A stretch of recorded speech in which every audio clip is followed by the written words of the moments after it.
Paul Scholes is not the answer. He's not the answer. You know what the answer is? Rooney likes to come back, put him in the midfield. Leave him there. You don't need him up front. You've got the best scorer in the league last year on the bench. And he scored, 5 or 6 goals in the last few games? Put him in the game. But let me tell you something. The problem is, and then all of a sudden, I think the same thing sometimes, that Berbatov can pull it off. Yes. But then you see him against Newcastle, and there's so much speed, and Newcastle is playing at such a high tempo. He's just sitting there smoking a cigarette. Yeah, but if you're holding the ball in the midfield, which Rooney can do for you, you'll be fine. You'll work the ball up there to Berbatov where he needs to be. It's good for the Champions League. It's good for certain competitions. You have Welbeck, so who cares? You don't need to start Berbatov all the time, but Rooney needs to be in the middle. I'm saying it doesn't work with some of the faster teams against Tottenham. That's not going to work. Berbatov's just not going to work. Well, they need to buy somebody. They need to buy a defensive midfielder, somebody really good. Yeah, for now, until the end of the season, Paul Scholes might be all right. I'm just glad. And you could say all you want about Manchester City could have done this and they could have done that. The fact is, Paul Scholes came in there and they were knocking the ball. It was Carrick to Scholes to Anderson to Giggs to Carrick to Scholes to Anderson to Giggs. And it was like that for 20, 30 minutes. Right. And Manchester City was just running around hoping to get a free kick. And they got the free kick and they scored because the defense is shite. Yeah. Well, I liked seeing Paul Scholes in the middle, I have to be honest. And you're right about the passing. I saw it too. It was like a training ground routine. And it doesn't irritate me to watch, unlike Barcelona. Tick-tock, tick-tock. It doesn't irritate me. Yeah, so United, they went from Ryan Giggs and Michael Carrick to now they have Paul Scholes, Michael Carrick, Anderson. Ryan Giggs can play in there, just not for 90 minutes. That's just ridiculous. And Cleverly might be coming back. So that doesn't look too bad now. It's a little bit better for me. They still need somebody. Giggs is 39 and Scholes is 43. Yeah. But besides that, what are they going to do? Yeah. Well, anyways. But then who do you sign? Because I don't think I want Stick Schneider or whatever. No. They need a defensive midfielder. But there's no player like that right now. No, there's no Scholes out there. There isn't. And then Cleverly is pretty close, actually. Yeah, but he's not the same. He's kind of weak. Maybe in 7 or 8 He's brittle. years. He's made of glass. He's like Van Persie. Yeah. Let's talk about a couple other controversial calls. The handball against Phil Jones. 82 minutes. Yeah. Towards the end of the game, Manchester City is pushing a little bit. And Phil Jones, clear handball. Yeah, I saw that. That definitely looked like one to me. I would have called that if I'm the ref. But then again, Manchester United did have one call too. Valencia got pulled down in the box by Kolarov. Yep. And no call there. That was bad. Because in general, I think the referee had a bad game. I mean, there was a lot of bad calls there. Yeah, it started with the red card. You know what? I don't think it was a bad call. No. But it was controversial. But it was shaky. It got him shaky. It got everybody was just arguing from then on. But you know what I like about that call is that he went by feel. Yeah. And he had no doubt in his mind. Right. No doubt. He wasn't asking the sideline refs. He wasn't waiting for Rooney for the card. Right. The card's already out. He knew it was a red. He felt it. He felt the danger, the recklessness in that tackle, and he branded out the card. With the red card, if anybody's interested, check out our website, upper90studios.com. We put a poll up. You can vote and let us know whether you agree or disagree with whether that red card should have been a red card. Yeah. I thought Giggsy deserved a yellow card from a challenge from behind. Immediately after that, that was a bad. Yeah, that should have been at least a yellow. He should have got a yellow for that at least. Yeah, it wasn't a red. It wasn't as dangerous. No, I mean he went in nice and slow because he's 39. Yeah, but it was from behind and it was dangerous. It's from behind. He hooked his foot. It wasn't 2-footed, but he did hook his left foot around, and it definitely would have been. I would have called a yellow. That definitely. Was a bad call. There was nothing. I don't even know if he called the foul on that. Yeah. Anyways, the biggest follow up, I think, was Mancini with his decisions in this game, and now they're out of the FA Cup. That's another competition down the drain. Listen, I think it was an incredible game.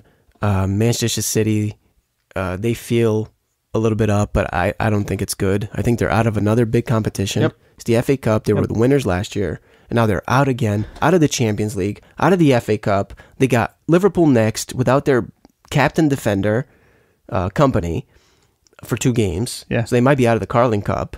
What do they have? I don't know. But Mancini is playing mind games as well, saying that City can't compete with Manchester United yet. Yeah, he's full of crap. Well, I don't know about that. I think I might agree with him based on what I saw. Well, you know what they remind me of? They remind me of Arsenal of a few years ago. Yeah. Oh, right. Yeah. Down Arsenal the was stretch, beautiful. they're gonna flunk. Exactly. But not just that, they play beautiful game. But what do they win? Nothing. Let's finish off in this game. Let's move on. No, you brought up Arsenal. Let's talk about Arsenal because this game's done. Oh, yeah, the FA Cup today.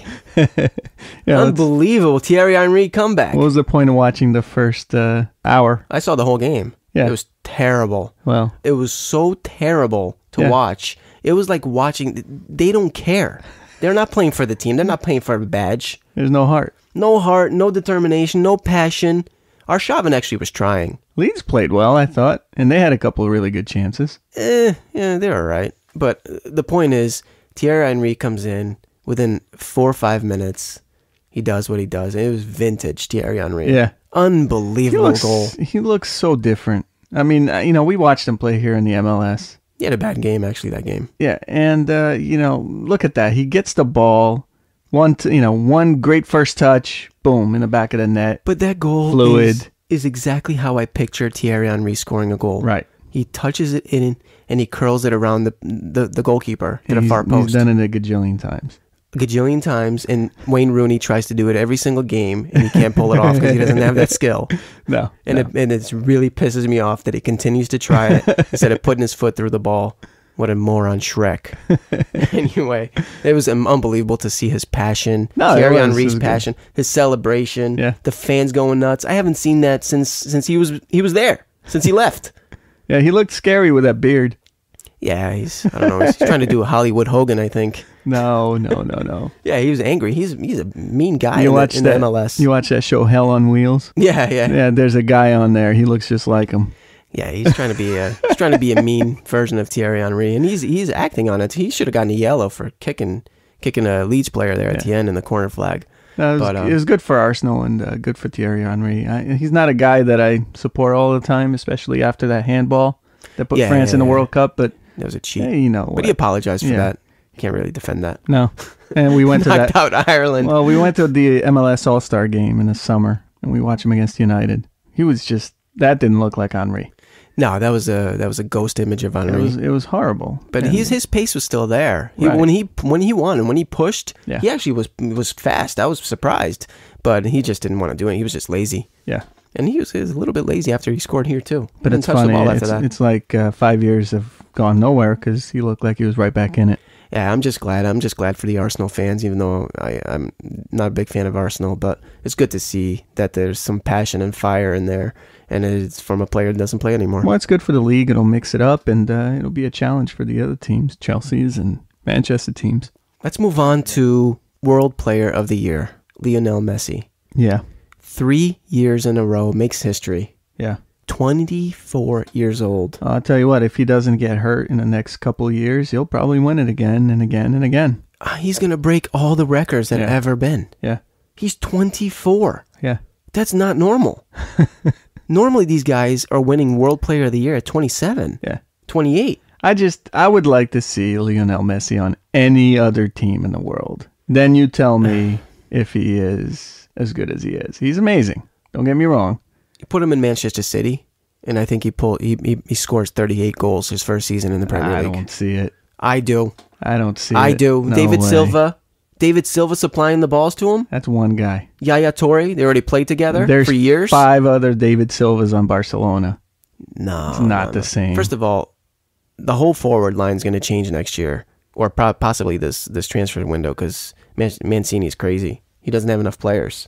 Right. So he'll get the top players, and the players are getting better and better. The quality of players, it's scary.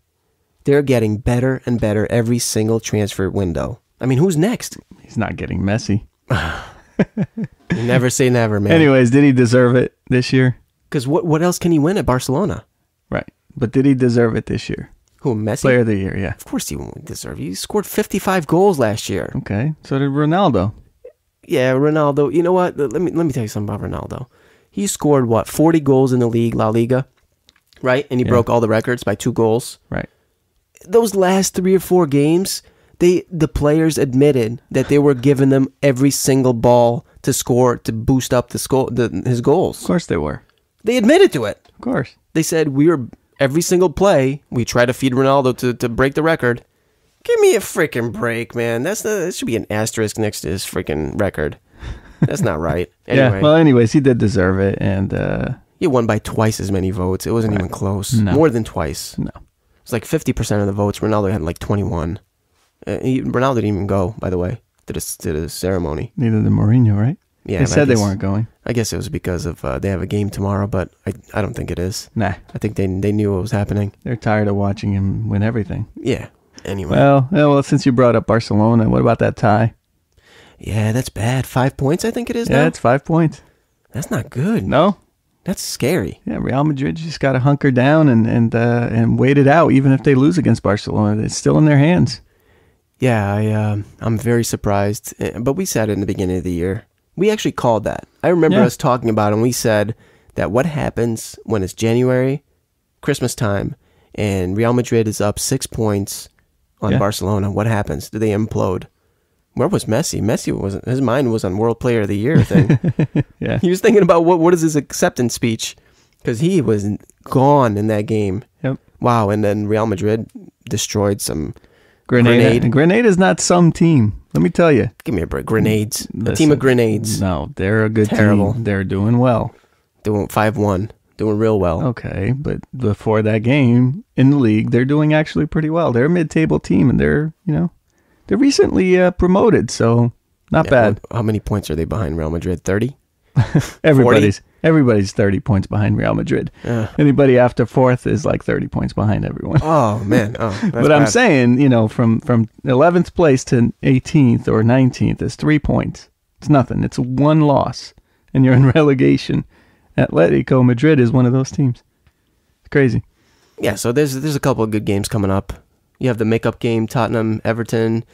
That's on Wednesday, I believe. And Carling Cup, you have Liverpool and Manchester City are playing. Yeah, it's a couple-week break until the EPL is back with a couple of good games. Yeah, but this is going to be a good game on Wednesday, the Carling Cup, because Manchester City is going to be missing company through the suspension. Maybe, unless it gets overturned, which No. I don't know if they should find out that tomorrow. Maybe. And but it won't.